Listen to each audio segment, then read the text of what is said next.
when you make your homework, think about who is grading you and make life easy for that person grading you. This class is very difficult for us to grade you because there's so many matrices and numbers, and so if it's not clear to us what you're doing, you're not going to get the full points. It needs to be clear to us. It needs to be obvious to us what you're doing. So just write it out, explain step by step what you're doing. Okay? Right? I mean, it's not easy for us to grade problems like this. Okay. Did I answer your question? I don't know if I did, but any other questions? Any other questions? So homework 1, Thursday in class. This Thursday. Okay. There's a homework due this Thursday. There's another homework due the following Thursday. Yeah. Okay. All right. So the discussion class is not mandatory. So that's up to you if you want to attend. However, I strongly recommend it. Okay? Strongly recommend it. Okay? All right. But attendance to this class, you should come, right? I mean, this is where I'm putting the effort to transmit the information to you. Okay? We are making the video lectures available to you. I don't know if it's useful because I tried to listen to myself and I'm like, I don't know if they will follow. I think it's better to be in person. That's my opinion. Okay, any questions? All right, I'm going to start today with a break in topic. So I'm going to start with boundary value problems. And so that is what we're trying to do, right? We're trying to solve boundary value problems in a systematic approach that allows you to solve solid mechanics, heat transfer, diffusion. You can solve any partial differential equation with this approach, okay? And so, and that was the basis of finite elements. We discussed that, right? And to accomplish that, we talked about formulating the general element behavior. We talked about if I know how the element behaves at the subdomain level, now I can go ahead and assemble how all these elements together, piece them together into a algebraic system of equations that can be solved. They could be nonlinear or linear. For now, we'll be focusing on linear. So before we go into that, I think it's important for us to take a break and discuss, a little stop here and discuss the fundamentals of solid mechanics, the fundamentals of heat transfer, at least those two. And then third, we'll then discuss a little bit about how to apply to either other problems, diffusion, electromechanics. These differential equations basically can be applied to a wide variety of problems. And if you guys look at the Abaqus manual, Abaqus can solve heat transfer problems, diffusion problems, thermoelectric problems, CFD now, even. So there's a large number of problems that they can solve, but it's all based on finite elements. But for us, the focus in this course will be finite elements for solid mechanics and then heat transfer. So that's why I'll start with solid mechanics first. And this is basically the outline. I'll discuss elastic bar theory, number 1. Number 2, 1D Euler-Bernoulli Beam theory. And then we'll go to 3D body, how to deal with 3D bodies. And then 2D plane stress and plane strain. Then I'll move on to heat transfer as a second topic today. And then number 3, I'll go to show you that these differential equations that we've developed can actually be applied very quickly to other problems as well. And then hopefully we'll keep making the progress necessary to learn about what's required for finite elements. And next Thursday, the goal will be to show you how to approximate the solution to these partial differential equations for 1D primarily. Maybe we'll do a 2D example. And then hopefully by next week we start talking about how to assemble these equations together. And then we'll make really good progress moving forward. Okay? Any questions so far? Any questions so far? Or complaints? I'll accept complaints as well. No complaints. Okay, great. So we can increase intensity in these homeworks. Leonardo, we can do that. 1D elastic bar. What is a 1D elastic bar? Okay, so an elastic bar can take only loading along the axis of the bar, so it doesn't take shear loading, transverse loading. It only takes loading along the length of the bar. The distributed force, we'll call it QX, and then the axial displacement of the material, we're going to call it UX. Okay, UX. And the modulus of the material is E. We're going to go by that. Young modulus of the material. The cross section can vary as well. So not just the modulus can vary, the cross section can vary. Now, for modulus variations through the material, I think we can now accomplish that nowadays with 3D printing. You can now put two different powders of material and fuse them together in different proportions as you move along making the bar. Okay, so moving here, we'll start with elastic. Now, you'll see a lot of equations today, but my suggestion to you is to follow along with what I say, and then hopefully you will follow it. That's my goal here. So if I have a section of bar, and I will take a small dx length, I can do equilibrium of the bar. So I have qx along the distributed force along that dx, and then I have a force to the left and a force to the right, an incremental amount of force applied. If I now look at summation of forces in x, all I have is this minus that, basically, plus the distributed force qx times that distance dx. And if I take this and expand fxd plus x as a Taylor series expansion, which you may have seen in calculus, this is what you get. If I substitute that here, fx cancels out, and then basically I'll get the equation at the bottom by canceling out these dx's. And so now I have dfx dx plus qx is the equation of the bar, and F is the force. Okay, so any questions on this particular slide? You may have seen this in mechanics of materials as well. So to which order should we apply the Taylor expansion? Sorry? To which order should we apply the Taylor expansion? To which term we're applying the Taylor series expansions? We're applying the Taylor series expansion to this term, fx plus dx. This one here is the one we're expanding. Okay. How many terms do we need? You can only have you can have infinite terms, but as dx approaches 0, the other terms go away, and this will stay. So in this case, I just already shown you the two terms. Very well. So moving on here, now let's look at, that's equilibrium. Now I'll look at other parts of this equation that will become necessary, and that will be the definition of stress. Stress is basically force divided by area, and that's what you see here, force divided by area. The strain can be defined as the change in length divided by the final length.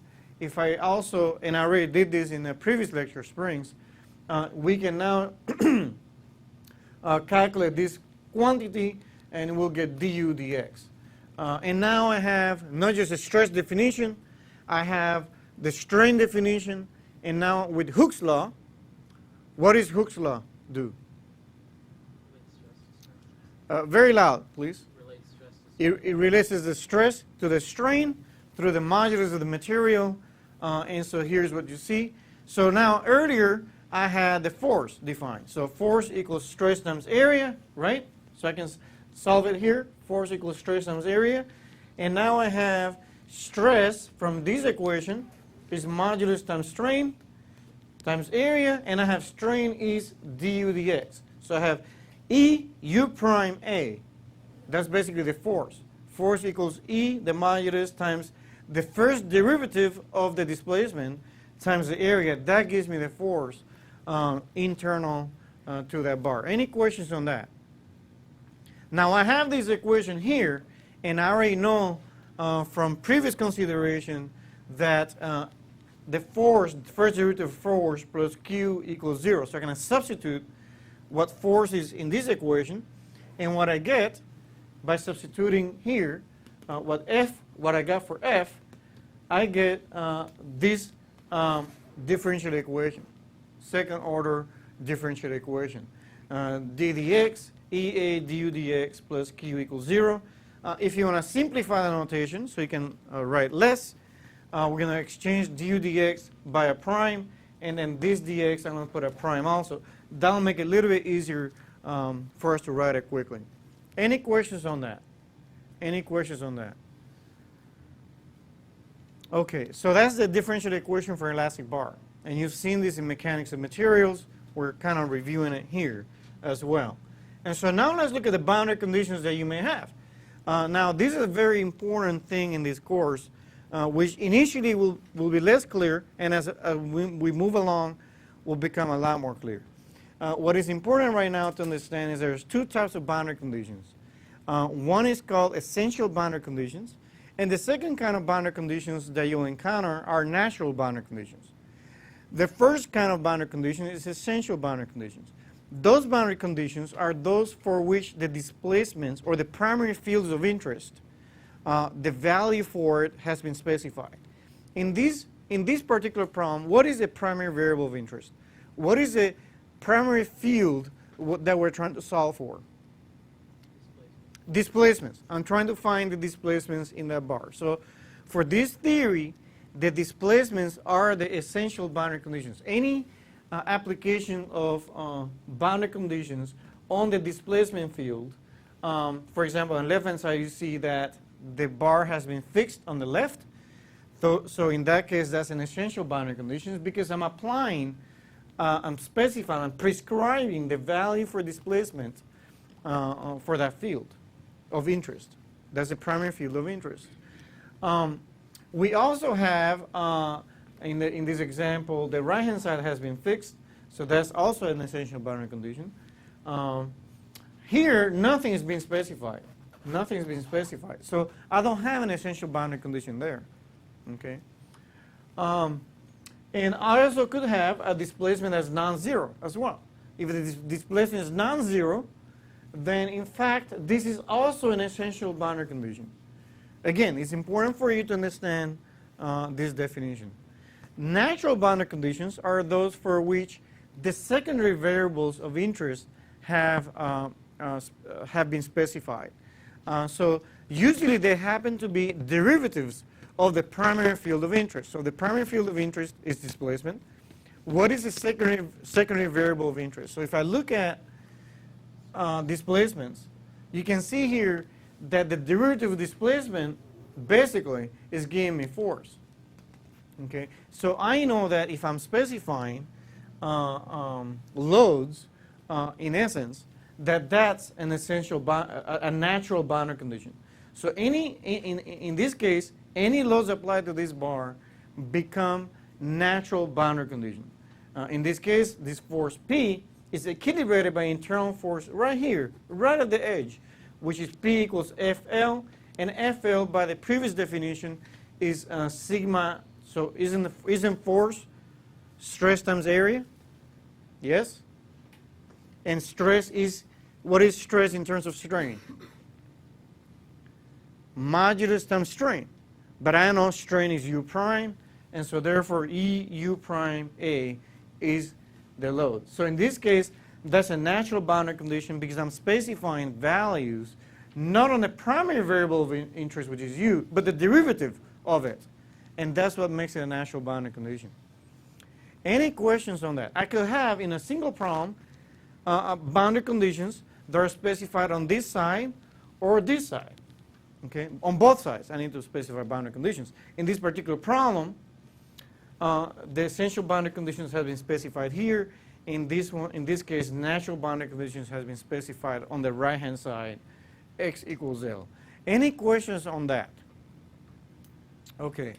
It seems like you're following along, so that's very good. And again, I recommend that right after class, you spend some time re-reviewing the lecture.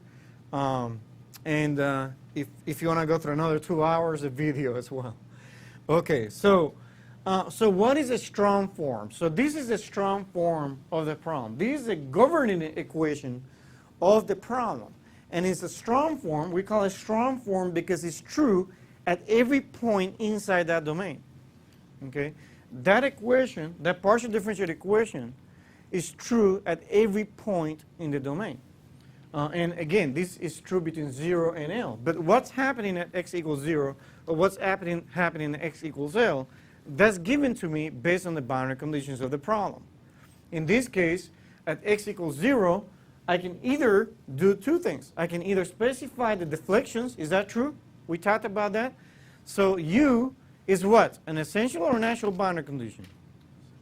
It's an essential boundary condition because that's the primary variable of interest.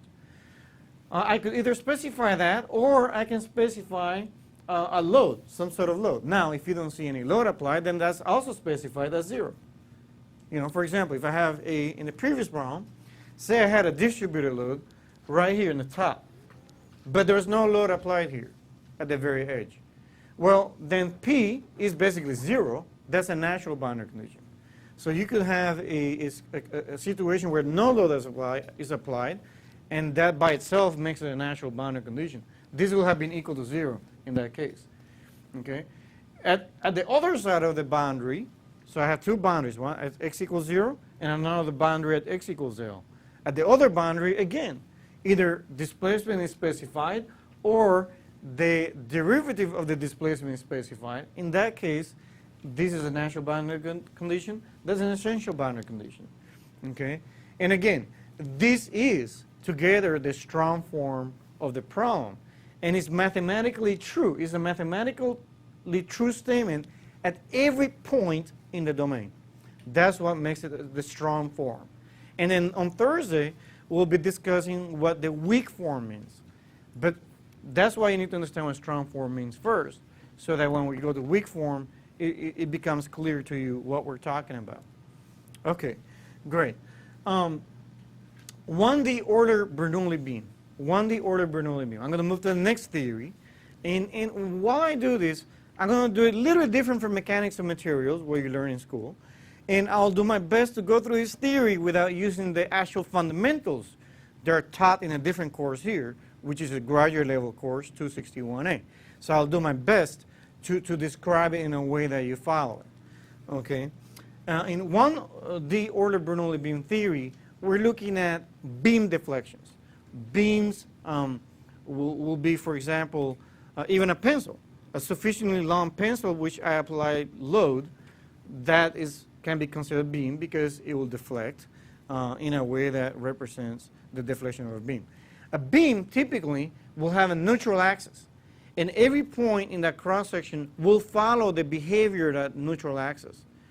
In other words, I can represent a 3D structure that's sufficiently long, slender, is long compared to the cross-section, and in those scenarios, that beam can be represented with a single line, and that line we call neutral axis. And what we're saying is that the deformation of the neutral axis, in essence, represents the behavior of every point of that cross-section. Okay? And that's in this theory. There's another theory called Timoshenko, which if we have time, I'll cover later on. But for now, for this particular lecture, I'm going to focus on Euler-Bernoulli beam theory, and I'll cover what the assumptions are. So in this case, Euler-Bernoulli in 1750s proposed a primary assumption here, which is that under deformation of this beam, under transverse loading, the cross-section at every any deformation, that the cross-section will remain perpendicular to the neutral axis. That's what he said. That's the primary assumption he made. And I'm going to denote two things here. The y-axis is the transverse coordinate. The x-axis is oriented along the length of the neutral axis. And Q here is the distributed transverse load that's applied to that beam. There's two things to consider here, is that a beam is reacted by two kinds of forces. One is the moment reacting the bending of that beam, and the other one is the shear forces also reacting the transverse loading. Okay? And you should have good background in mechanics of material to know how to draw a bending moment diagram, a shear diagram, and I really think you should practice how to do that, because when you go to industry, you can do some hand calculations. I have done hand calculations of a full launch vehicle, a full rocket vehicle. And you can almost think of a full rocket vehicle from the bottom of the vehicle to the very top as a beam, because it's long, it's slender, and you could represent the wind loads during the day of launch as transverse loads. You can actually calculate shear, axial forces. You can calculate bending moments as well. And you can use all that information and not to be too far off from even finite elements of the full rocket. I've done it myself, okay? And so we'll be capable of doing that as well. So by hand calculations. When I look at the equilibrium equations of a beam, of a beam, I can take a section of that beam in a dx, small section dx, and I'll look at, if you go back in mechanics of material, you'll do a free body diagram. So we'll do a free body diagram. The internal forces, here's the moment, the shear, and I'm taking those as positive in this case. And then on this end, dx away, I have m plus dm, incremental moment on the right-hand side, and I have an incremental shear on the right-hand side. And I also still have that distributed load qx at the very top. Now, there's two things you can do. And the first thing is what? When you do equilibrium of a beam. I can sum forces along the transverse direction, right? Do you guys recall doing that? I can also find the moments by taking the moment about this point here, as an example. So let's do summation of forces along the transverse direction. So I have v plus dv dx, v plus dv here. That's that component there. That's minus sign. I have v over there. And then I have this distributed force. That distributed force I can calculate as qx dx as the total force acting on that section. Is that true? Yes? So then I have this equation. V cancels out, divide by tx, and I get dv dx equals q. Any questions on that? You should have seen this before. We're reviewing mechanics of materials really quickly. So let me take moments about this point. And if I do that, you basically have this moment here, m plus dm. I have this moment on the left-hand side, which is m. Then I have v times dx, right? Because I have this shear times this dx gives me the moment there. So that's v dx. Now I also have the distributed force. What is the total amount of force that this distributed force is acting on that part of the beam? Qx times dx. Is that correct? And so then I'll put it right in the middle is what I will do, qx dx. So what is the moment? The force applied that way times this distance, which is dx divided by 2. So if I do that, I get this right here. You can see quickly that moment cancels out. And as dx, and if I divide everything by dx, and I make dx go to infinitesimal value to 0, then this q basically stays, and then so I have dm dx equals v, okay, as the equation that I get from here. And so what do I have? If I have dv dx equals q, dm dx equals v, so I'll put dm dx in here into this equation, so I get second derivative moment with respect to x equals q. So that's the equilibrium equation for moment, and I hope everybody here has seen this. And if not, do you have any questions right now? Any questions right now? Okay. Everything is very, very, very clear. Yes? Okay, so I'm not done yet. That's the equilibrium equation of a beam, just like we derived the equilibrium equation for a bar right here. That was the equilibrium equation for a bar was here. We got this. Okay, f prime plus q equals 0. That's what we got in the equilibrium equation of a bar. For a beam, what we're getting right now is that the second derivative of the moment with respect to x equals q. That's what we're getting in this theory. Okay, so the quantity of interest here seems to be moment so far. So let's look at the kinematics, how beams deform in this theory. as proposed by in 1750s. If I look at the cross section, we already discussed it, but if I look at a cross section after deformation, what we're saying is that cross section remains perpendicular to the neutral axis. That's what we're saying in this theory. And if I draw this straight line, the cross section, I draw it here, going from top to bottom, right here, and I draw the deformed state. I draw the deformed state, which is basically rotation of that straight cross section is deformed into this.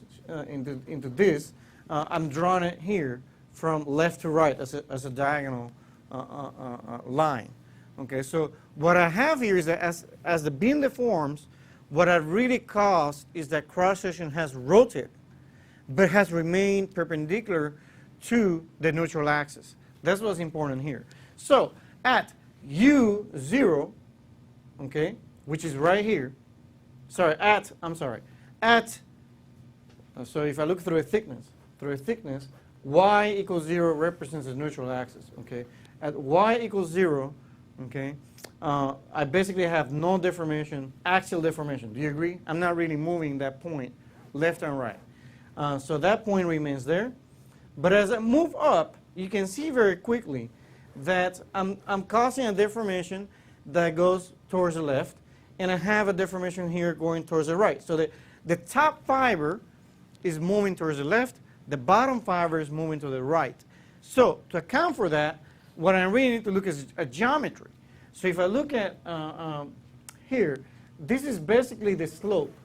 Okay, that's basically a slope. dw dx, the deformation of that beam of the neutral axis is definitely defined really by a slope, dw dx. And so that angle right here is really dw dx. And so if I look here, then the amount that deformed the top fiber here, h over 2, is basically minus h half dw dx. And the bottom one has moved an amount h over 2 dw dx. And it's positive because you can see here I'm getting positive because it's moving to the right. That bottom fiber right here is moving to the right that much. Okay, h over 2 dw dx. And now if I look at the generally looking, somewhere in between the top and the bottom, somewhere in between, what we're seeing is a deflection of minus y dw dx in general. Okay, that makes sense because when I put y equals h half, I get this value. When I put y equals minus h half, I get this bottom value. So this formula actually does work correctly, and it gives you the deflection of that beam. Okay, any questions on that? Okay, you may have covered a little bit differently in mechanics of materials. We're covering more what I'll teach in a graduate level course, but I think you can handle what we're talking about here. Now, when I look at the strain, what is the definition of strain? Axial strain. Displacement over original length. So du dx, remember? The first derivative of u respect to x. So if I look here, back to the definition of strain, strain equals, in the axial direction, equals du dx, which is the first derivative of strain, of displacement, right? So that's what we have discussed earlier, right? So if I look at what is the first derivative of this axial deflection, I should get strain. And so the first derivative of that is what? Minus y, second derivative of w respect to x. So that's what I get there. I get the axial strain is basically the second derivative of the transverse deflection. Okay? Do you guys follow this? Everybody follows this all the way to the back? Good to see you. Any questions? Okay. So, I'm sorry, is W an angle then? sorry? So is dw dx a slope? Or is Yeah, dw dx represents the slope of the beam. That's correct. And you can see that because w is a transverse deflection.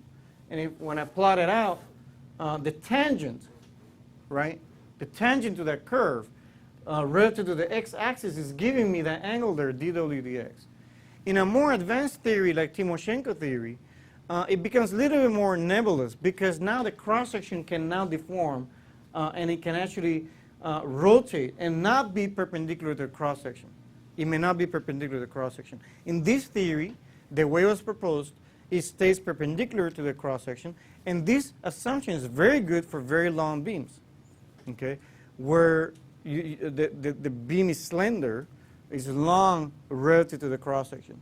The moment that you start looking at beams that are short, then we need to recur to other theories, which I'll discuss, and which Abaqus also has available as well, okay? Any questions on what I've discussed here, because it's very important for us all of us to follow it. Are we assuming the deflection angle is very small here, or it can be large? Correct. Very good question. Your question is, the question on the audience is, are we assuming small deflections? That is correct. If you want to include nonlinear deflections, which I'm hoping to discuss nonlinear in this class, you will have to add a second term. And that second term will account for nonlinear deflections. I have not discussed that in this course, but we could do that very readily. And in those cases, when you're looking at moderate strains and you're looking at large deflections, those kind of assumptions are called von Karman approximations, which are discussed in a more advanced course. But for now, all you have to understand for this particular course is that we're looking at small deflections at this point in time, and we're looking at the kinematics. We're trying to understand how this beam deforms based on assumptions that were made in 1750s, okay? And so all of you should follow that. The other thing you may have seen that connects you back to mechanics of materials is that this is the curvature of that beam. And I think mechanics of material, they will use the symbol rho to represent the curvature of that beam, okay? Any questions so far? If you don't have any questions, we're very close to getting the equilibrium equations of a beam. But first, we need to understand what the moment means, because we came up with this moment equation here. And I need to somehow relate that to stress, because remember, stress is really what's related to strain through Hooke's law. So somehow I need to relate this moment. I already know the deflection, how the deflection is related to strain. I know how moment is related to the equilibrium equations, but I have no way to connect the moment to strain yet. You know, I know that stress is related to strain through Hooke's law. Now I have to make that connection. To make that connection, let's look at the definition of moment. So if I look at a small piece here, a square dA, so a section dA, and I look at the stress acting on that dA, so that's sigma xx, I think you can see it very quickly that this sigma xx causes a moment because it's offset from this neutral axis. And so I have, what is the distance? Anybody knows? What is the distance? That distance is y, right? So from here to here is y, some amount y. And so what is the moment? If you go back to the definition of moment, it's basically I have a force. What is the force caused by this stress sigma xx on this dA? That force is sigma xx times dA. That's the incremental force dF. And so then the moment then is y times dF. That's what the moment is. Okay. Yes, everybody follows that? So moment is the arm times the incremental force dF. And so in that case, I get a moment of dm equals minus y sigma xx dA. Okay, everybody here should have seen this at some point. And then if I integrate that equation, I get moment equals integral of y sigma xx dA. That's the total moment acting on that surface. Okay, on that surface which is perpendicular to this neutral axis. Okay, that's the total moment applied. Or reacting the transverse loads. There's a question in the audience again. So we are not using the cross product here? You can use a cross product. I've bypassed a cross product, but I think if you use a cross product, you will get the same answer that I just got right here. Okay, so you can take the cross product of the arm R cross the d force, dF, the force sigma xx times dA, and if you do that, you will get dm equals y sigma xx dA. Okay. if now everybody should be aware that stress equals E times epsilon. Everybody's aware of this? Yes? And so I'll substitute that relationship in the definition of moment. So when I do that, I get YE epsilon XX. Now, didn't I just get the definition of strain just a minute ago? So strain is minus Y times the curvature, right? And you will realize quickly that the modulus a function of the cross-section. The modulus is not varying across this. The modulus is the same when I move around here in the cross-section. So the modulus can be moved outside the integral. And you can see here that this quantity does not depend on the cross-section either. It only depends on x. So I can also move it outside the integral. This minus and this minus gives you a plus. And you have integral y squared dA. Everybody here should have seen, and if you have not, pardon me, but the integral of y squared dA is the moment of inertia, the first moment of inertia. So then I have EI double prime x as the definition of how the moment relates to strain, a strain-like quantity, and it relates in this way. M equals EI double prime x. Okay? And I want to show the analogy to 1D elastic bar. If I go to 1D elastic bar, you can very quickly see there's an analogy. I relate a force in internal bar to EAU prime. So I was able to relate, that was my constitutive relationship, how force relates to strain, right? And now we're looking at how moment relates to strain, and we've accomplished that. Moment equals EI double prime x. Now don't lose sight of the situation. Don't lose sight of the situation. What is the primary variable of interest in a beam? If I apply transverse loading, what is that I'm looking for? I'm looking for displacements, and I'm looking basically for Wx, which is a transverse deflection of the beam. So what I really need is a governing equation that's in terms of W, right? Right now we have the equilibrium equation, which is the second derivative of moment, okay? And now I have a relationship of how moment relates to strain, okay? Now I have that, so I can put that in there into the equilibrium equation, and I did that here, so we know that we got this earlier. We also got this from the previous slide, and so I'll just plug that in here, and I get the governing equation of a beam, which you may have seen. How many of you have seen it? Just for me to make sure, so some of you have not seen it, and if you have not, I recommend that you go back to mechanics of materials and kind of review the material there. If not, please talk to me or my TA so we can give you some pointers on where to start. But that's how a beam will deflect, okay, given the conditions of transverse loading applied. Okay, any questions so far? Any questions so far? Okay, let's look at the governing equation. Well, that was the governing equation. Now we're looking at the boundary conditions. So again, there's two types of boundary conditions. What are the two types of boundary conditions? Essential boundary conditions and natural boundary conditions. I really want you to participate when I'm asking questions, so feel free to comment, okay? So there's two types of boundary conditions, essential boundary conditions and natural boundary conditions. What are essential boundary conditions? Essential boundary conditions are those specified to the primary variables of interest. In this case, the primary variables of interest actually happen to be the transverse deflections and the slope, dw dx. So those two actually become the primary variables of interest. If I look at a beam that has been clamped on the left-hand side, that's a great example of an essential boundary condition. W, the transverse deflection, is fixed. The slope is also fixed. I'm putting essential boundary conditions essentially in the two primary variables of interest.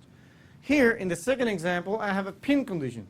In this case, I'm not allowing that beam to move up and down, right?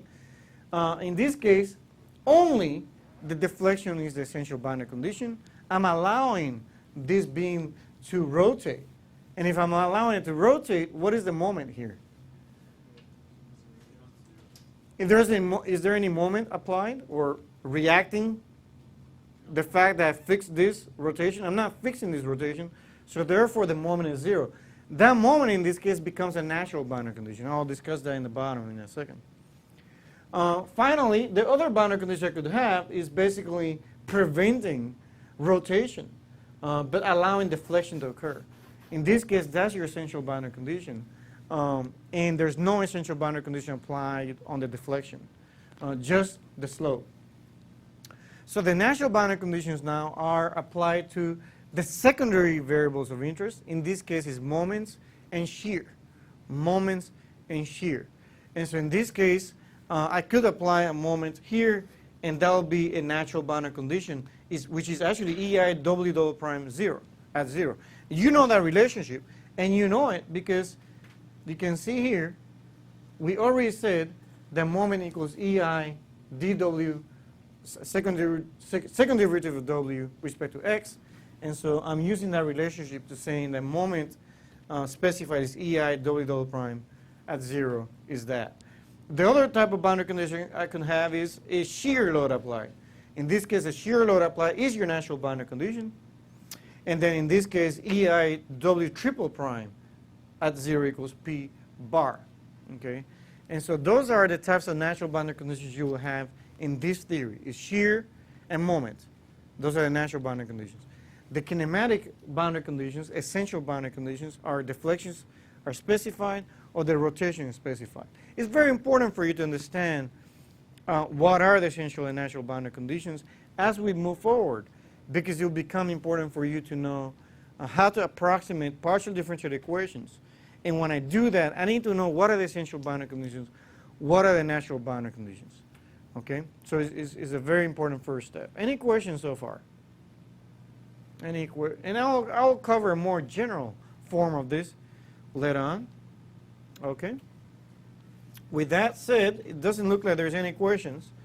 So I'll continue moving forward here. So what is a strong form of the problem? So the strong form of Euler-Bernoulli Beam theory is this equation is the governing equation, and it's true between 0 and L, because this equation is true and mathematically correct at every point in the domain. And it does have boundary conditions that we need to be worried about. The ones here are the essential boundary conditions, and the ones here are the natural boundary conditions.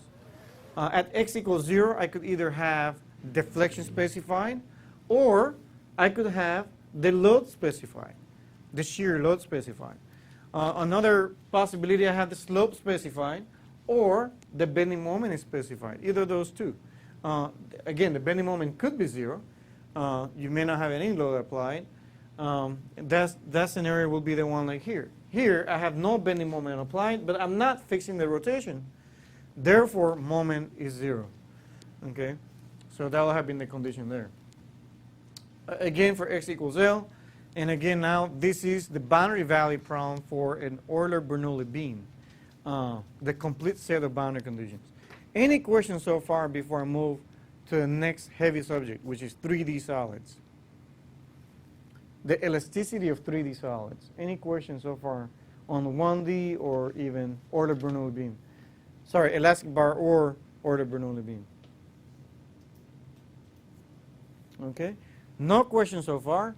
So we'll take 2 minutes. Sorry, I always said 2 minutes, but I'll give you 4 minutes as a break, and then we'll come back here and continue with this with the remainder of this lecture. Thank you.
All right, I'm going to get started now with the second part of this lecture.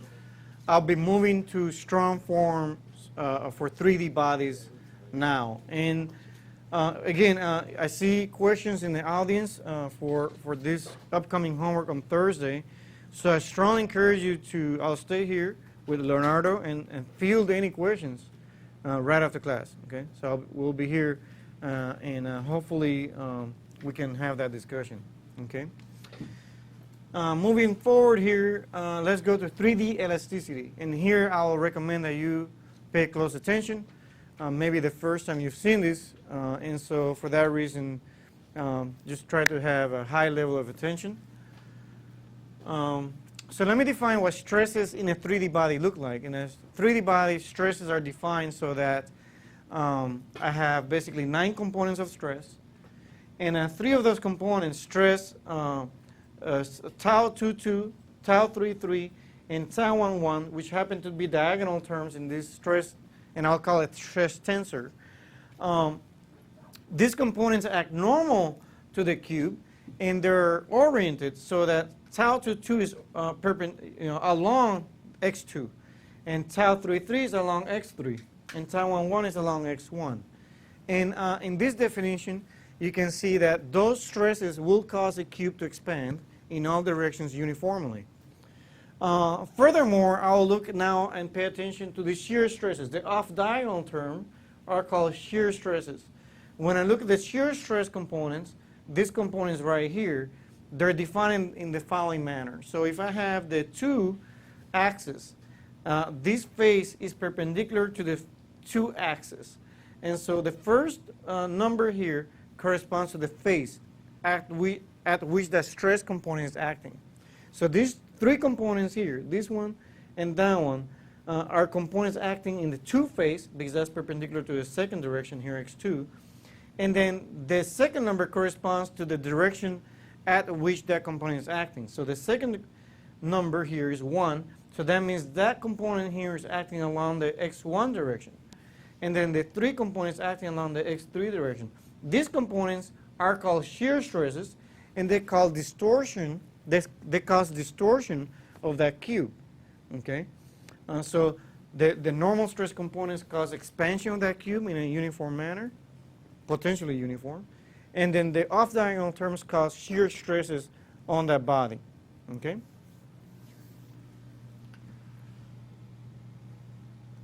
So let's look at the equilibrium equations for a body. Okay, so we can pay attention here and look at what are the potential forces acting on a body. So there's 3 kinds of forces I can think of. One is a body force, like gravity, or it could be an electromagnetic force. So I'll call that force, that body force, will have an orientation, a vector orientation, and that'll be your body force. Okay. The other kind of force I could have is a traction force. And that traction force is acting on the surface. And you can see that here. I'm applying these traction forces on the surface of this 3D body. Now it looks 2D, but just imagine it's 3D. So this traction force is acting on the surface. Okay. And while the body force, do you agree the body force acts on the whole volume of the structure? Like a gravity is acting at every point inside the domain. When I look at acceleration, and this is basically second Newton's law, that the external forces applied to the body are equilibrated by the acceleration of the body. And you can see here that I may have an acceleration to the body. And again, I will have density times acceleration. Do you agree acceleration acts on the whole body? Yes, it does, on the whole volume. So that's why it's a volume integral. And these are the main equations we're going to be using to develop the theory of elasticity. Okay, and I want to pay attention to a few things here. One of them is to point out to you that these are volume integrals, and that's a surface integral. And also, the other question I have for you is, how many equations you think are represented in this particular equation, set of equations? Because when I'm teaching you these concepts, what I really want you to do is question me. Question the concepts being taught so you can learn more, right? So what is that I'm looking at here? How many equations I have here? 3 equations. I have one equations, basically the first equation is in the x direction, right? I can decompose b hat, or this b vector, into 3 components, bx, by, bz. I can decompose distractions into 3 components as well. And then the accelerations into 3 components, ax, ay, az. So I really have 3 equations here. Summation forces in x, summation forces in y, summation forces in z. Now this is more general because this allows for the body deformation. It's not a rigid body summation forces in x, in y, and z. It's an integral form which allows the body to deform. It's a more general form. Now when I look at the next thing I want to do, I really want to relate how this traction relates to the volume, because right now this quantity here is a surface integral. These are volume integrals. To accomplish that, we're going to use something called Cauchy's relationship. So this is a form that we got, and you could have derived this at home, really. But we want to relate these tractions that are applied on that surface. This surface, we apply tractions. I want to relate that to the stresses inside. Because at the end of the day, does it do any good to me to apply tractions to body forces and not know anymore? I mean, what are we here for? We're here to determine when the structure fails. The only way I can do that is to relate the quantities, right? So if I have a wing and I apply pressure loading, that's a traction force. That's a traction force applied to the surface. Well, it doesn't do me any good if I cannot relate that traction force, that pressure load, that lift load, into stresses acting inside the body. It doesn't do any good. So I have to relate those two and then really come up with equations of equilibrium of a 3D body, okay? Because this is going to be the most general form for a 3D body. And to do that, we're going to use Cauchy's relationship. And in essence, I'm not going to derive that here. But if interested, I can give you some notes on that so you can learn that.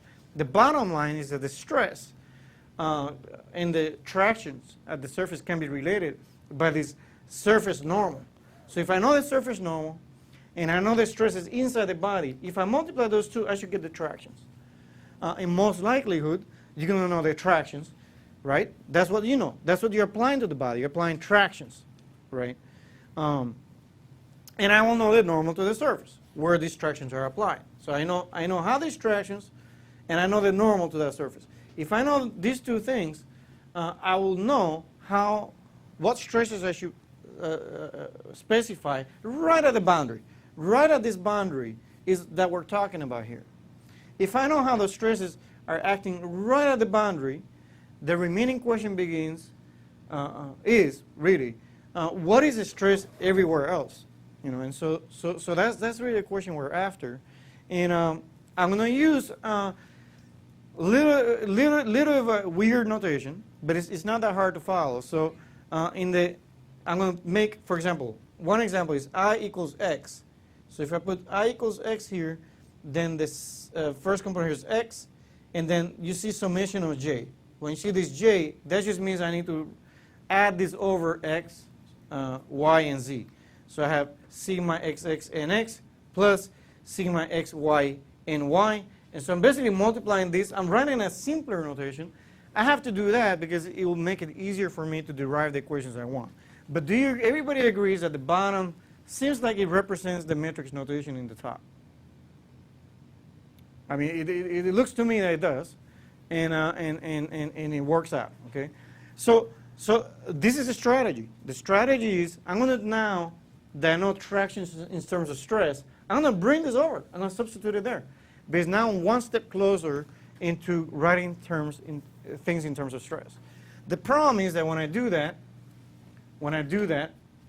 by the way, this is a vector form, and that's in terms of components. You know, so I here, for example, goes x, y, and z. So there's 3 equations here, and you repeat the same process for each of these equations, x, y, and z. What I'll do, I'll substitute Cauchy's relationship, which relates tractions to stress, in there. So I'm going to put that in there, and now I'm one step closer. The only problem is that I have volume integral here, and this is a surface integral. So what I'm going to do, I'm going to use something called the divergence theorem. And that theorem allows me to convert a surface integral into a volume quantity. That's really what I'm after, because I want to know how stresses behave inside the body. Okay? Any questions on that? So to do that, you can either use a book to show that the surface integral equals this here, sigma ij comma j. That's what so if I take a surface integral to convert the volume integral, this is what I will get. Okay, but if you don't want to memorize that, I will show you a trick. And the way to do that is you'll take, for example, the number 1, you put it there, sigma ij comma j, you put it there, right? And then what I'll do is remove comma j, and then I get sigma ij right there. And then I'll pass this comma j over to the left-hand side and have 1 comma j. Okay, I'm showing you a trick how to integrate by parts, and you will be using this technique moving forward. But because I have a volume integral, the surface integral requires definition of a normal. And so I'll put the normal there, nj. Okay, and so I'll operate it now. So what goes here, this times that, goes inside the volume integral, and the cross, the diagonal term, goes into the surface integral. Okay, so I'm just teaching you how to use this. You don't have to use this technique. You can just memorize the formula for divergence theorem in any calculus book. But if you follow this, it will make life easier for you moving forward. If I look here now, what is the derivative of 1 respect to xj? What is the derivative of 1, a value of 1 respect to x? 0. So this is 0. This is 0. And so I basically get that this right here can be expressed in a volume integral in this manner. And so if I bring this over here, what I really get is the equilibrium equation I had before, the integral form, but now this term now has become sigma ij comma j. And everything now is volume. That's really what I want. I want everything to be volume integral. So that's excellent. That's what I wanted.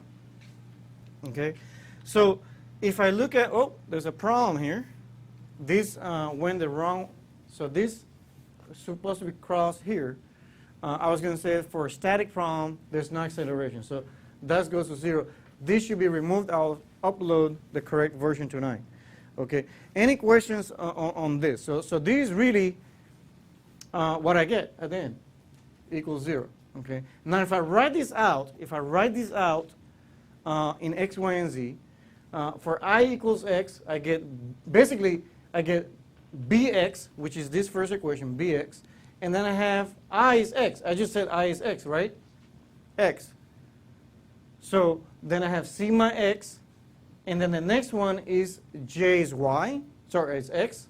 So x, so that's why you see that. The next one is y, so j is y and j is y, so that's why you see y there and y there. And I have z, and then I have z, so that's why you see z and z there. So that's your first equation, and then you have second and third equation by basically making I equals y, and then I equals z. Okay, so for 5 points extra credit, please work it out at home. Okay, bring it over on Thursday. Write that just like I did, but don't just copy it over. I want you to think about it, and really write what these 3 equations mean, represent. Okay. So the good news is I have the 3 equations of equilibrium of a 3D body, just like before. So in analogy, for 1D bar theory, elastic bar, we demonstrated that the first derivative of the internal force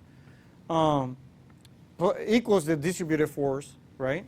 And secondly, for Euler-Bernoulli Beam theory, we showed that the second derivative of moment equals the distributed force Q. And now in 3D, what we're showing is that the derivative of stress in this manner plus the body forces are equal to 0. So I'm showing you the analogy in all these 3 cases. Okay. Any questions on that?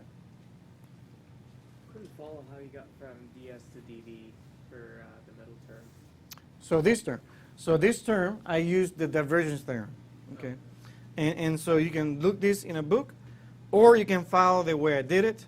I basically used integration by parts, which I'm teaching you here, and I know it's a lot of information, but please review this later after this class, and then we can discuss if you still have questions, okay?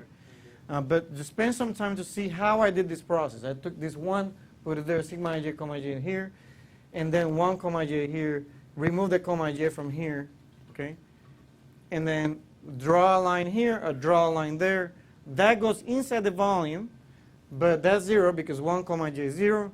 And then this cross term becomes a surface integral, and that's the way I normally do integration by parts. But if you don't follow this, then you will memorize the divergence theorem or the Gauss theorem. You can look it up in any book, okay? But if you do that, I think you'll follow it. Let's look at momentum equations. The momentum equations, if I take r cross the body force, r cross the acceleration, r cross the traction forces, then I could use this equation to show, and I don't want to do that here because it's actually quite complex to do that, but I can show you that if you actually took these cross products, that the stress tensor is symmetric, meaning that sigma xy, instead of having 9 components of stress, which I have here, I have 6 independent components. So sigma 1, 2 equals sigma 2, 1. I can show that. I can show that these are equal, And so if I can, the momentum equations will actually show you that. I actually kind of made it simpler for you to follow in a conservation of angular momentum in an easier way. So all you have to do, if you draw the stress tractions here, and I draw them here like I'm supposed to, following the convention I explained before, and I took moments about the center of this cube, and I take the length of each edge to be a. For 10 points extra credit, if you follow this at home, you will get by equilibrium that sigma yx equals sigma xy. That's the easy way to do it, the way to show it. The other way is more involved. But the bottom line that I want to teach you right now is that the conservation of angular momentum, the integral form, is what really tells you that the stress tensor is symmetric. Okay, it's able to give you that information. Let's go to the next thing here. So I've discussed what stress means. I've discussed the equations of equilibrium of a 3D body.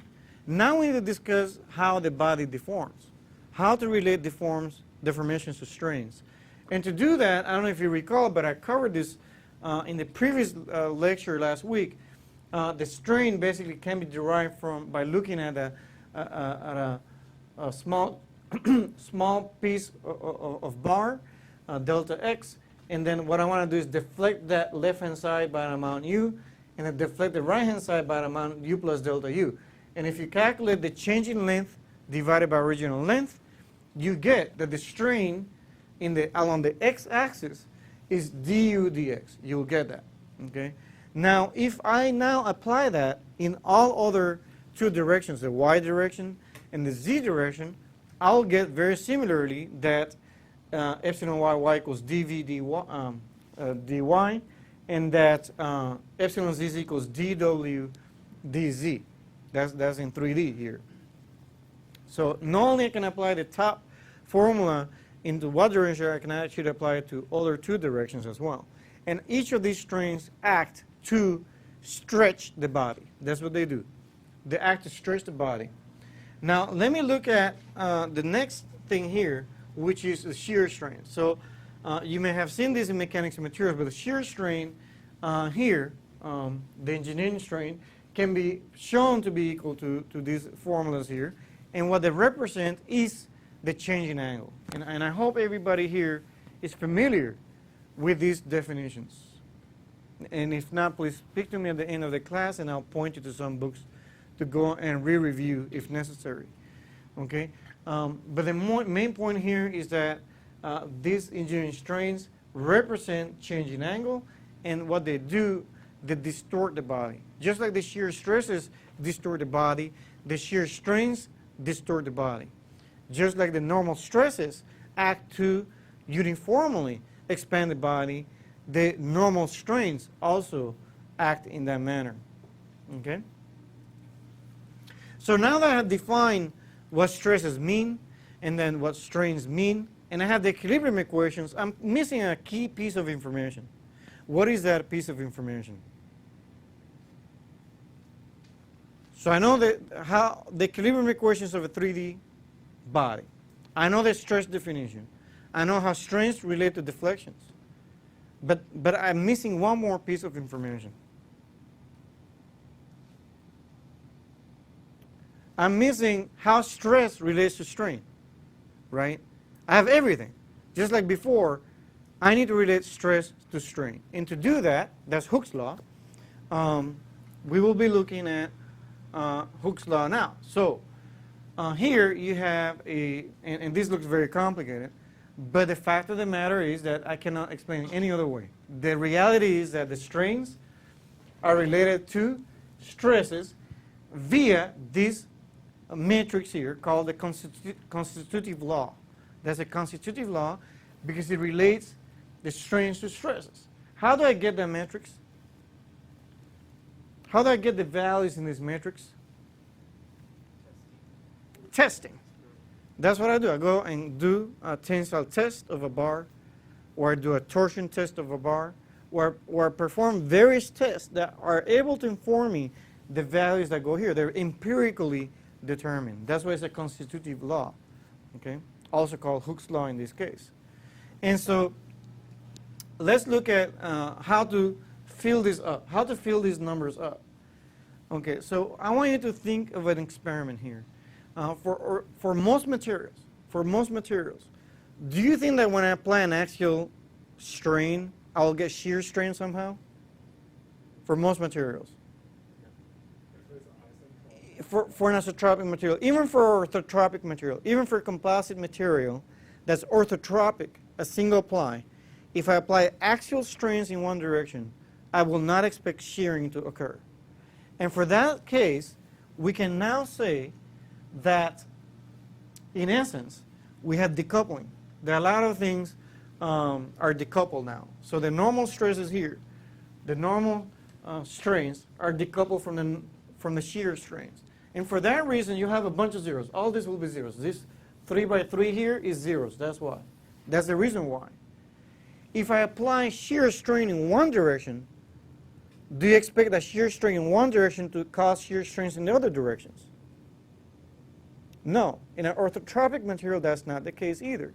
That's why this will be 0 also. So this will be 0, and this 3 by 3 will be 0. So now that's good news. We have a lot of zeros now to not have to worry about. And so I already covered this. I already explained to you verbally what I'm talking about, and I explained this also. But if you have any questions, please don't hesitate to contact me or Leonardo.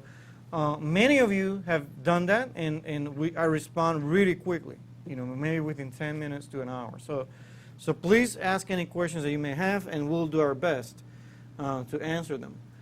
So this is why many of those components are 0. The next step I want to ask you to do with me is I'm going to walk you through an experiment, and I want you to understand that experiment with me. If I take now and apply a strain in one direction, I apply maybe stress in one direction, a force in one direction, what do you expect will happen to the strain in the other directions? Sorry, can you speak louder and say your name? Speak with confidence. If you're wrong, I will confidently tell you that you're wrong. But no problem. We're here all to learn. So if I apply strain, if I apply force in one direction, I can calculate stress, right? If I go to an instrument machine, and I apply a load in one direction, I can measure the force. Is that correct? If I know the force and I know the cross-sectional area, do I know the stress? So I know the stress. Good. If I put a strain gauge in there, into the bar, axial strain gauge, I can measure the strain as well. So if I know the stress, I know the strain, I can get the modulus, EXX, right? But if I put a strain gauge transverse to the sample, the other directions, in the other two directions, what do you think those strain measurements will show? It will show that if I put loading in one direction, that the other two directions will contract. And that's called the Poisson effect. And that can be measured. You can measure that, and that's in the two direction. I'll get a measurement strain. And that strain is basically a fraction of the strain I measured in the actual loading direction, which is x. We're talking about the loading direction x. And so the Poisson ratio is minus nu xy. That's what I'll get. And you normally may have seen just nu, but I want to generalize this class to be composites because, right now in industry, that's what we use is composites.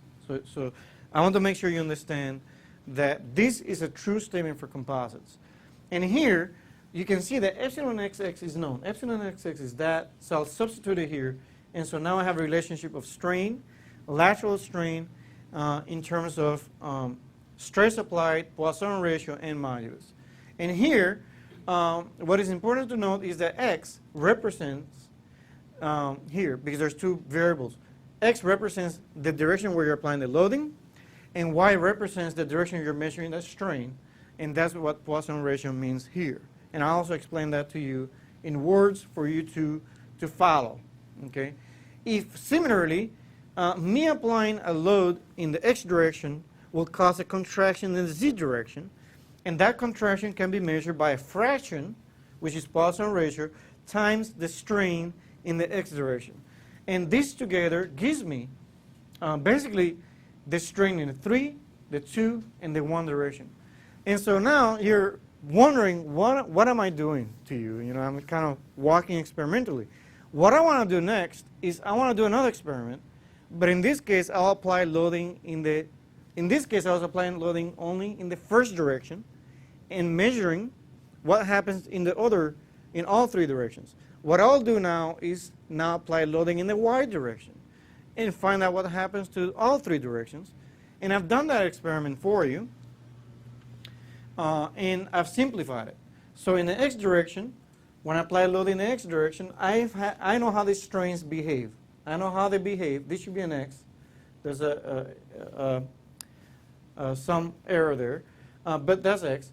And so you know what the strains are, and I just went through that in that first experiment. In the second experiment, I'll apply loading in the y direction, and similarly, I can determine what the other strains are. And then I'll do experiment in the third direction, and then determine what the strains are. And you can go home and kind of think about it the same way I did the first experiment. Walk through yourself in the second experiment. Walk and think about it. But in totality, the strain is really the linear combination, the superposition of three stress states. One, the stress acting in the x direction, one acting in the y direction, and then the z direction. If I add all these three together, I'll get a relationship of strain relative to stress. And here is that equation. So if I were to take the previous page and I put it into a matrix format, this is what I'll get.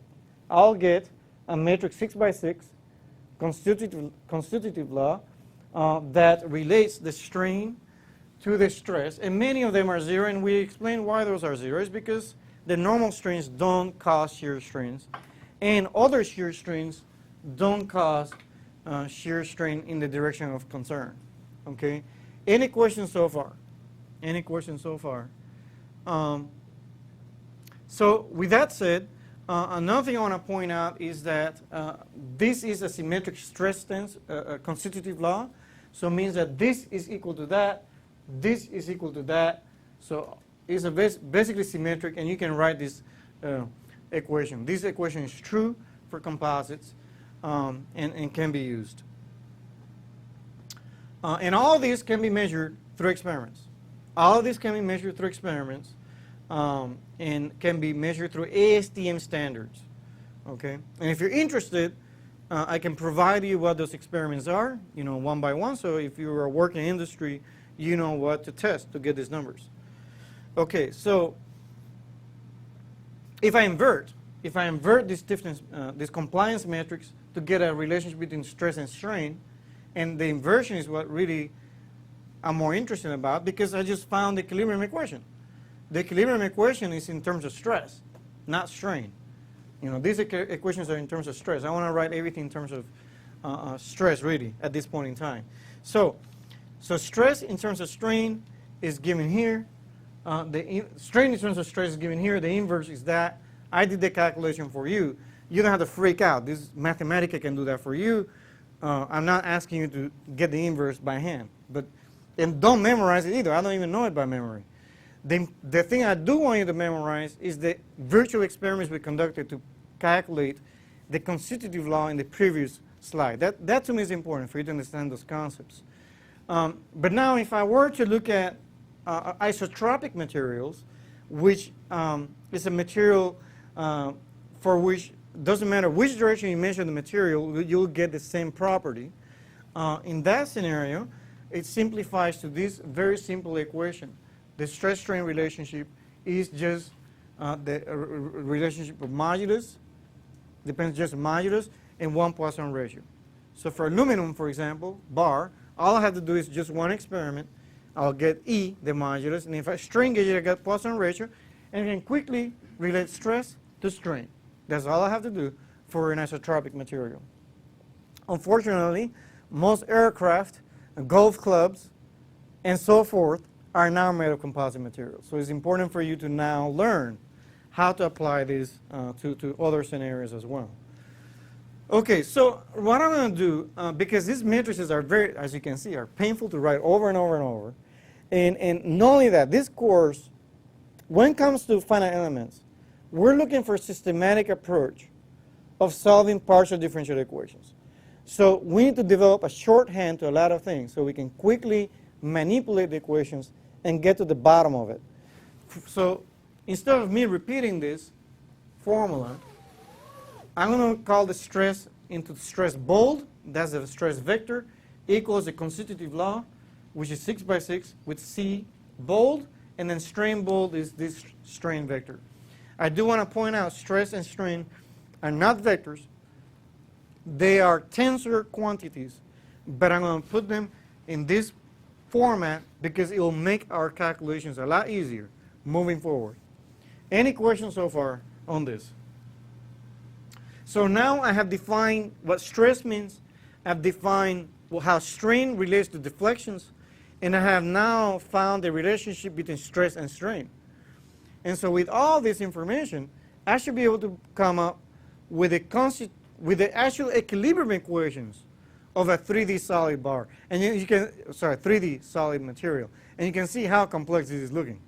It's going to be quite complex. And that's why finite elements become so powerful. I not only can solve this for a simple bar, I can solve it for a whole rocket, whole aircraft, golf club, the problem of interest.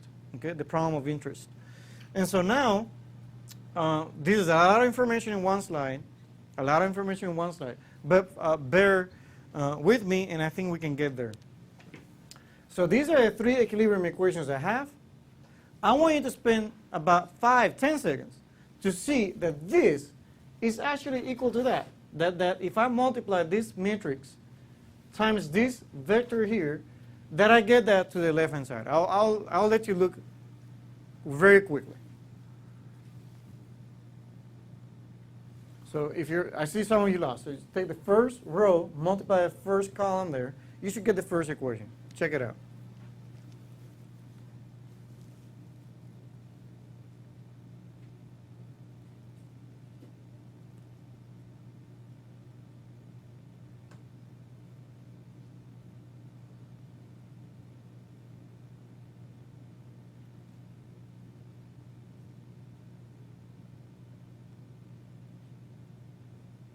Is it working out? Yes? I also want to point out to you a few things here. The order which I put the stress quantities. After sigma ZZ, the normal stresses, I didn't go and put sigma XY, and that's by convention. Typically we put sigma YZ as the next one and sigma XY last. So that's why you see that order. That's by convention. In composite materials, that's how we do it, and I think this convention matches Abaqus as well. Okay, did you do the multiply? How many of you did it mentally? Okay, did you get it? Does it work out? Yes? This is very important for us. If I can make this happen, then we can quickly use this in the future. I want to call this matrix, I'll call this matrix partial transpose. So I'm going to call this a matrix, and I'm going to put them all represented by this variable here. So I'm really simplifying things really quickly. So sigma is this vector, B is this body force, and this partial is represented by this whole 3×6 matrix, okay? And that really will help us with a shorthand notation really quickly. Normally, one approach to tackle this is using something called Euler or additional notation. But explaining that in this course will take a significant amount of time, and we don't have time for that. So for that reason, we're using a technique that actually gets you there really quickly as well. And it's actually visually appealing because you can see things visually, but also you can see them in this notation. Now, I want you to notice something really, really cool. And maybe this is, this is not cool, like, playing basketball, but it is cool. And so if you look at this here, and I transpose it, let me transpose that, and I get a 6×3 matrix. It's a 6 rows by 3, and you can see that's a transpose of that. I'll give you 5 seconds again to see, for you to check it out. So I took the first column, the first row made it the first column. The second row made it the second column, and the third row made it the third column. So check it out so you can see that's actually the case. Okay? Or many of you just said yes. So let's look at the first equation. Without doing a lot of work, take this first row, multiply by this vector. Can you see that I get du dx equals epsilon xx? Isn't that what we got earlier that we talked about? Second row. If I take that second row, multiply by this column, I get derivative of v respect to y. That's the definition of epsilon yy. And you will see that epsilon zz also works out. If we do the shears, it actually works out as well. So if I take this row here, and I multiply by that column, I get 0 times u, derivative of v respect to z, plus derivative of w respect to y. And if you check, you'll get exactly that's a differential of twice epsilon yz in the previous slide. So you'll see that in these definitions here, right here. You'll get these equations, how strain relates to displacements. And so with that said, I have come up with a simplified notation. So this right here is really what I'm calling partial. This matrix here is what I'm calling partial. This one is the transpose of that. Okay? And then I'm going to call this u, the vector u.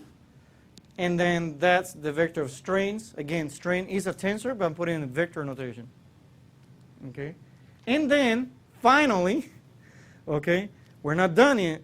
The stress equals the constitutive law times the strain. So I get sigma equals c times epsilon. So I have three equations here, set of equations. But really, how many equations I really have? Somebody can count them for me? There's 15 equations. Some of you put really big eyes. Let's count them. So I have 1, 2, 3, 4, 5, 6, 7, 8, 9, 10, 11, 12, 13, 14, 15. 15 equations. How many unknowns? 6 stresses, 6 strains, and 3 displacements. That's 15 unknowns. 15 equations, 15 unknowns. I have to solve all of that for a aircraft or a launch vehicle or a table or a golf club. Whatever your preference is. Even a ball, basketball. But there are many equations. And the good news is that we can actually kind of simplify these equations a little bit. All I have to do is substitute sigma equals c epsilon in here. And since I know epsilon from this equation, I can substitute that here. And then I'll have just 3 equations and 3 unknowns. And so I don't know where that went, but it's right here. I have this. I know that stress equals c epsilon. I put it in there. But I also know epsilon is partial u. And so if I substitute all that, I get this this mega equation, which for 10 points extra credit, again, I want you to expand that by hand. So you can see how it works out. This partial transpose is 3 by 6. This C is 6 by 6. This partial is 6 by 3. This U is 3 by 1. And then the vector is 3 by 1. And what you see here is that there are, in fact, 3 equations that you should be able to count there. 3 equations. How many unknowns here? How many unknowns are there? I know B, I know C. What is the only unknown? U. U is comprised of U, V, and W. 3 unknowns, 3 equations. With the boundary conditions, I can solve for U, V, and W, hopefully. And if I know U, V, and W, what can I solve for? Strains. And if I know strains, I can use the constitutive law to get stresses. And if I know stresses, and I have the experiments that tell me when the material fails, I can tell whether the material will fail or not based on the loading applied. The boundary conditions are either I apply deflection, I fix a boundary, or I apply tractions. There's 2 kind of boundary conditions you can apply. Which one you think is the essential boundary condition?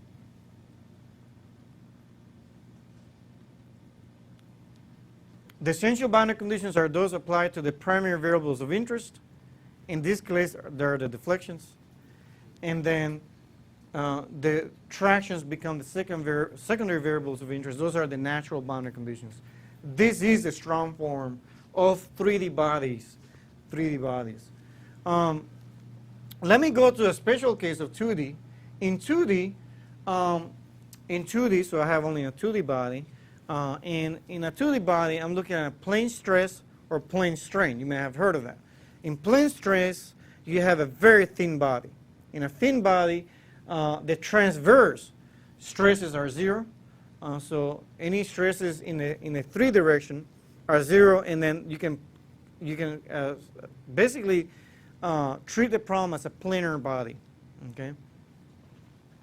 You can either have a plane stress or plane strain. In plane strain, you have a very long body. In those cases, the transverse strains are 0. And the constitutive law looks a little bit different. It relates stress to strain, but a little bit different. And you can see the difference there. The equations of equilibrium are simplified into 2 equations.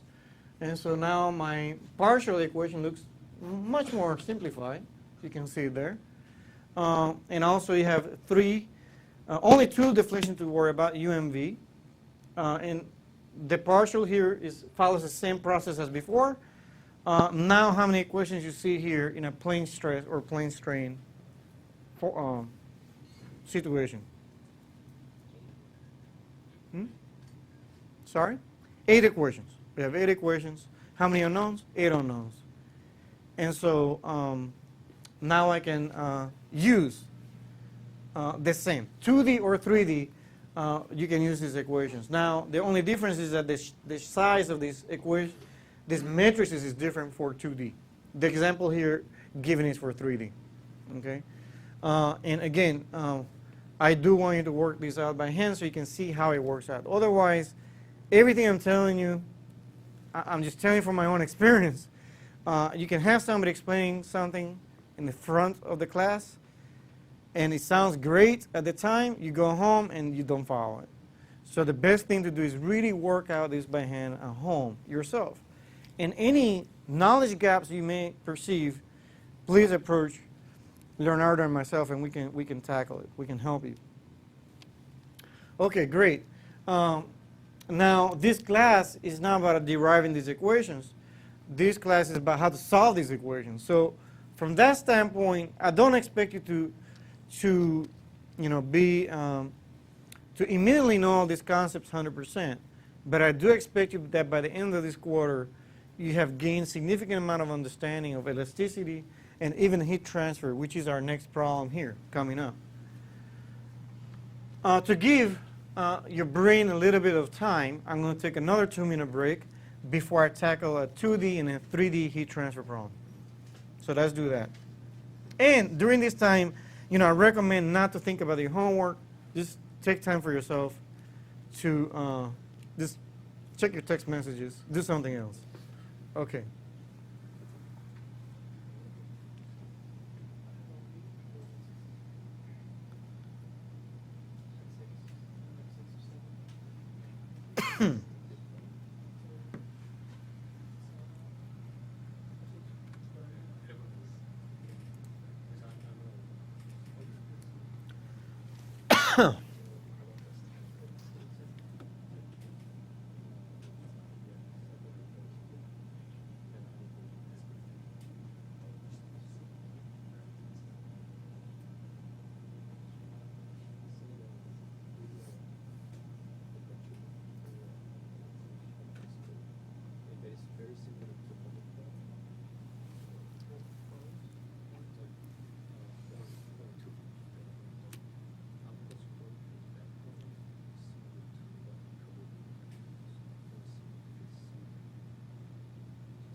All right, so now that your brain has taken a break and healed a little bit from the shock wave, because we covered a lot of things, right? We covered an elastic bar, we covered Euler-Bernoulli beam, we covered a 3D body and 2D body, in fact, and now I'm going to move to heat transfer. That's all you have to know for solid elasticity, actually.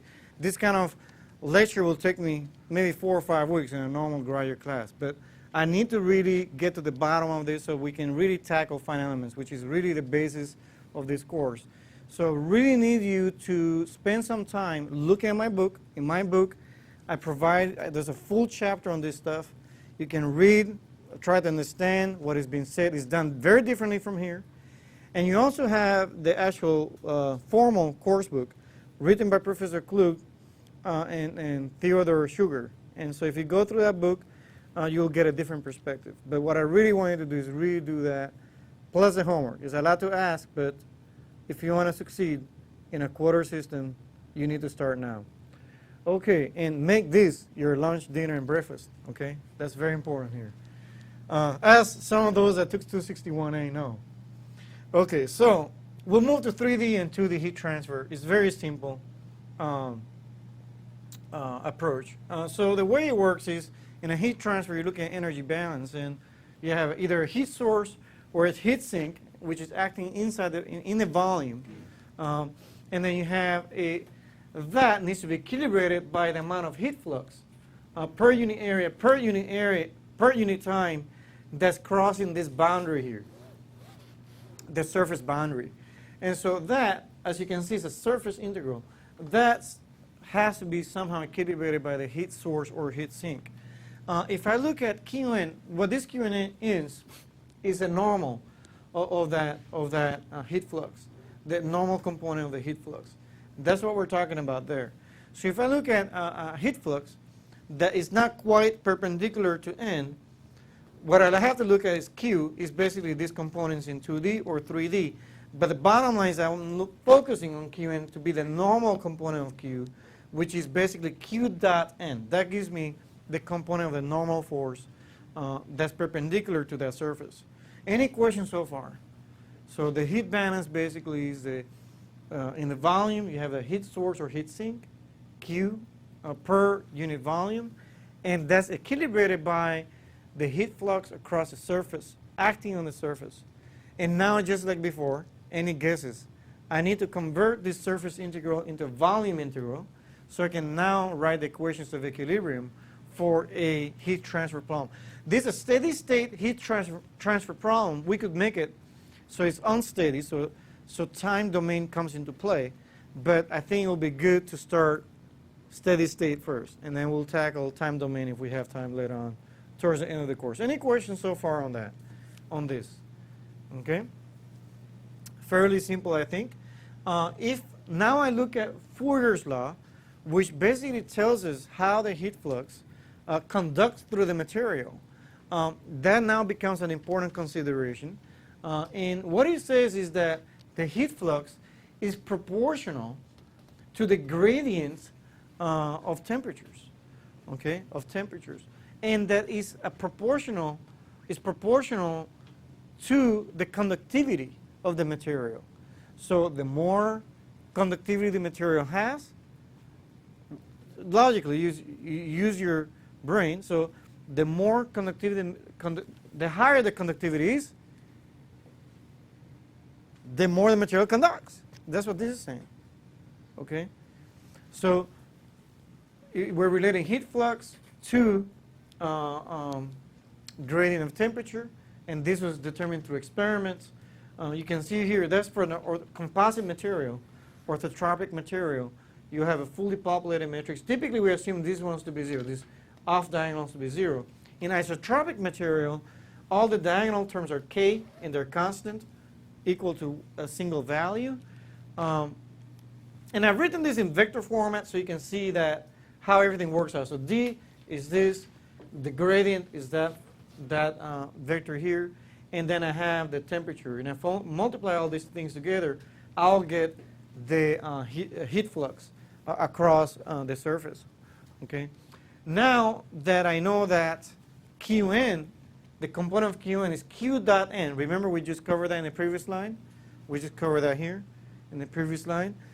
That's the projection of Q normal to the surface, the component of Q that's normal to the surface.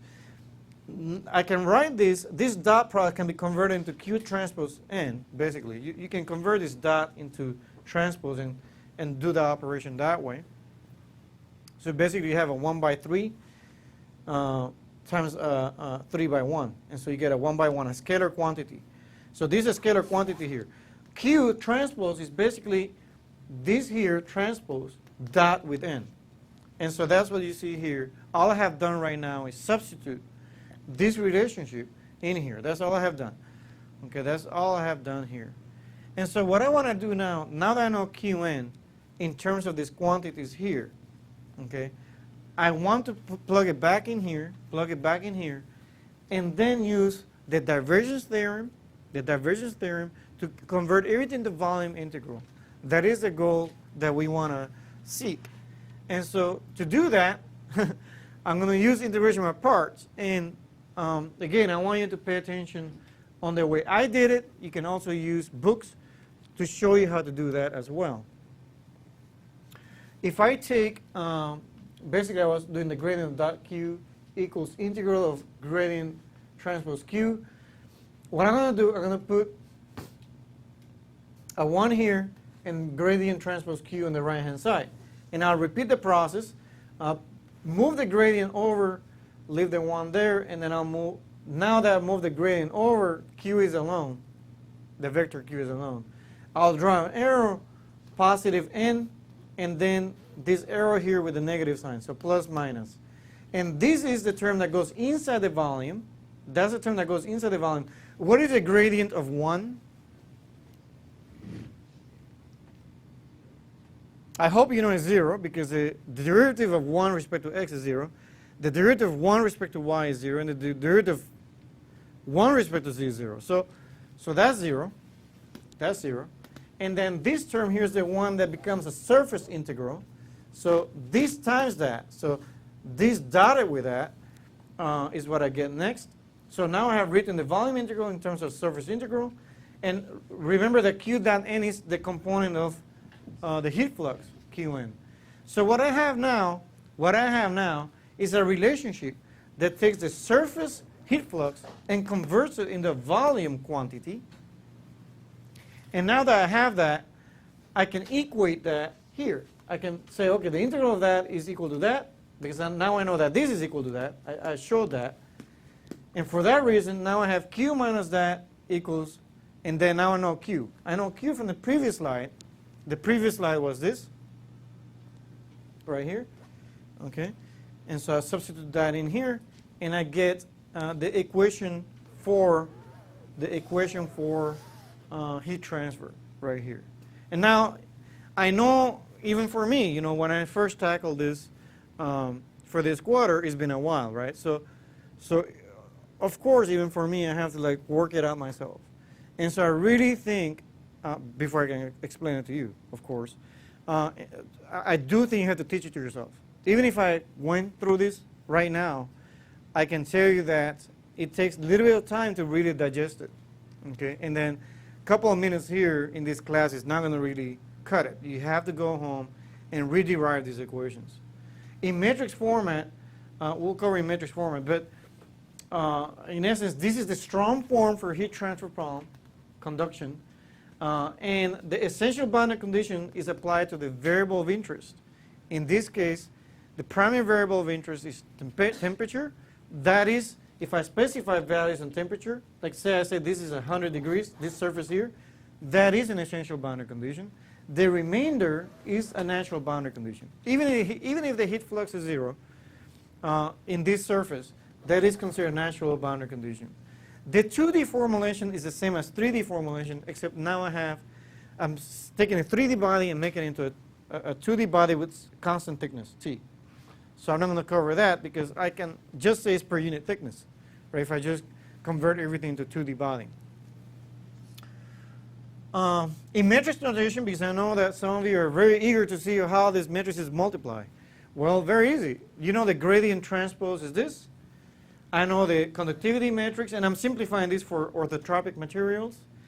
And then I have gradient of T, which is this. If I multiply all this out, which I should be able to do really quickly, you get the Laplace equation, basically the equation here at the bottom. And if K is constant, K can factor out very quickly. And then all you have is that equation right here. Any questions on this? Any questions on this? There's a question in the back. Please seek your name, say your name and the question loud. My name is Nick.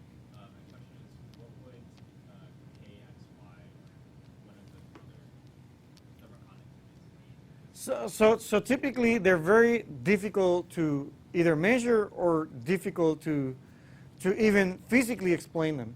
And so that's why the assumption for orthotropic materials is to assume that these are 0. And since most of the materials, actually 99.999% of the materials in real life are orthotropic, you don't have to worry about those 3 values. Now, when I'm dealing with composite materials where the plies are oriented and you change the angles and you try to get the full effect of the conductivity matrix, you'll find that this will be fully populated. But it will be fully populated because of the change in angles. And that comes from more advanced class composites that I teach typically. But if you're interested, I can share some of those notes with you. All right? Any questions so far? Any questions so far here? I think you follow it for the most part. I do think you need to go back and redo it by yourself. In 2D, all you have to do, these terms go to 0. We're not looking at those terms. And all you have is this term plus Q equals 0. However, I will go through the derivation really quickly for 1D heat transfer. And here what you see is the rate of heat applied to this bar. And then I have H plus, and there's a heat of flow rate. Then I take a dx element. Then I have H plus dH. And again, I have an area of A here, A plus X plus dx. And I apply an amount of heat rate. Could be from a sink or a source. Okay, Q could be a sink or a source. And so now all I have to do is energy balance. And if I do energy balance, conservation of heat in and out. So I have heat in, heat out. So that's basically just equilibrating these equations. Right, because you have heat in, and then heat out. And you can basically calculate that dH dx equals Q. And then we know the heat flux, Q is related this way. H equals A times Q. Okay, A times Q. And so now all I have is dAQ dx equals Q. I can use Fourier's law in 1D. Basically, Q equals minus the conductivity matrix, derivative of T respect to X. And all I have to do is substitute this relationship in here to get the constitutive, the equilibrium equation for 1D. The only difference you see here is A, which is area.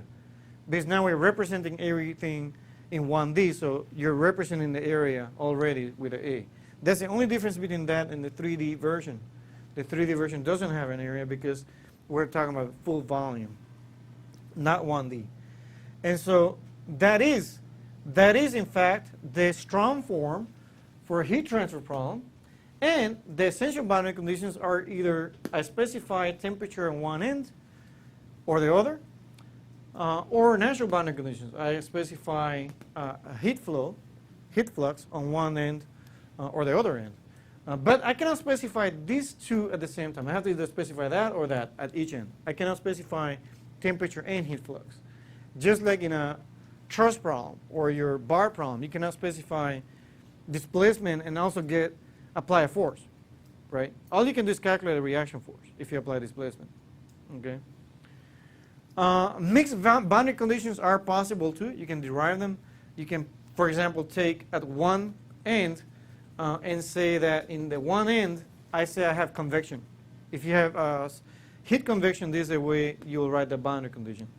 H is your film coefficient of the fluid surrounding that node. And then T, infinity is the film temperature, the fluid temperature at that node. That is the formulation for, this is the formulation if I have this body of material submerged in a fluid. Is basically the Q now becomes that heat source or heat sink, and it's basically H times the temperature of the body minus the fluid. So that will give you basically the heat conduction convection equation. Okay, I'm not pretending you should be an expert in heat transfer, but I want you to at least know the equations that are involved in where they come from a little bit. We can also add and become more fancy and add radiation as well, but that'll make it nonlinear, and I think that's something we'll cover down the road. In general, I could go on and now cover diffusion, and I can cover electric problems, or I can cover flow problems. But why do that? Why not just show you a single table, and I'll do that now. A single table. And this table shows a single differential equation, a single one. And with a single differential equation, I can explain the behavior: cables, bars, heat transfer, pipe flows, viscous flow, seepage, electrostatics. And all I have to do is switch A for maybe tension of the cable, or maybe the section modulus for a bar. Remember, I had d dx, EA, du dx, right? Maybe conductivity for heat transfer, I'll have K in here instead. Then I can substitute A for any of these problems, and I can quickly make it into the area of application really quick. The primary variable of interest, U, can also be substituted to whatever variables you will typically use in that field of expertise. What is the source term? What is the force term, forcing function? In cables, it will be a distributed vertical force on that cable. In bars, it's a distributed axial force. Remember that Q that we're applying in that way? In heat transfer problem was Q, the heat generation, which could be due to convection or due to applied heat. Pipe flow would be flow source, and so forth. Okay, or electrostatics will be charge density. Secondary variables of interest become P, like the axial load or heat flux or flow rate, stress, flow, electric flux. The important thing is that you realize here that with a single strong form, partial differential equation, I can represent many physics problems, and that the essential boundary conditions are given by those for which I am specifying conditions on the primary variable of interest. And these are the primary variables of interest on those problems. And then here, the derivatives of the primary variables of interest, in this case, become your natural boundary conditions, which in this case are your secondary variables, which is the force, and so forth. So I want you to really look at this table with more time and kind of really meditate that these differential equations, once we know how to solve a differential equation approximately, I can really switch the variables and solve any problem I want. For 1D, of course. I could have similarly done it for heat transfer, 2D and 3D. I could have converted that into diffusion using fixed law. Instead of conductivity metrics, I will have C, fixed law, and then I'll have second fixed law to get the equilibrium equations of diffusion. I can just basically solve many different problems. And Abaqus actually has diffusion, heat transfer, mass diffusion, elasticity. That's why it can do it, is because of that. So I'm going to continue here because it's 5:56, and I'm in video right now. So we'll continue here. So this is my last slide, and with that said, I really appreciate you coming down here and spending time here. Please let your other colleagues know that it's important to attend class, not to substitute class with not coming here, right? Because there's a lot of material discussed. There's 28 attendance, and right now I see much.